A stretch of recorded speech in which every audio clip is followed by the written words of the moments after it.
পাকিস্তানে শিশুদের মধ্যে ভয়াবহ হারে বাড়ছে এইচআইভি সংক্রমণ। বিবিসির এক অনুসন্ধানী প্রতিবেদনে উঠে এসেছে হাসপাতালের চরম অবহেলা এবং ব্যবহৃত সিরিঞ্জ বারবার ব্যবহারই এর মূল কারণ।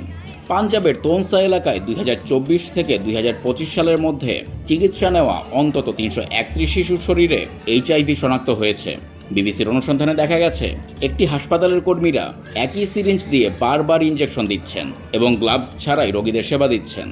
পরীক্ষা করা শিশুদের মায়েদের মধ্যে এইচআইভি না থাকলেও চিকিৎসা নিতে এসে শিশুরা এই মরণ ব্যাধিতে আক্রান্ত হচ্ছে। 2025 সালের মার্চে যখন এইচআইভি আক্রান্ত শিশুর সংখ্যা ছিল 106, তখন পাঞ্জাব সরকার ওই হাসপাতালের প্রধান ডক্টর তৈয়ব ফারুক চান্ডিকে বরখাস্ত করে।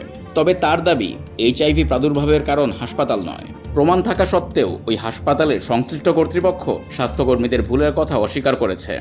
পাঞ্জাবের স্থানীয় সরকার এক বিবৃতিতে জানিয়েছে, এইচআইভি প্রাদুর্ভাবের উৎস হিসেবে ওই হাসপাতালটির ক্ষেত্রে মহামারী সংক্রান্ত কোনো প্রমাণ পাওয়া যায়নি।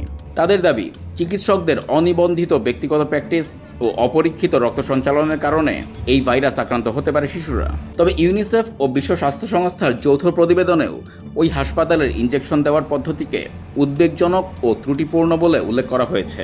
পাকিস্তানের সিন্ধু প্রদেশ ও করাচিতেও আগে এমন প্রাদুর্ভাব দেখা গিয়েছিল।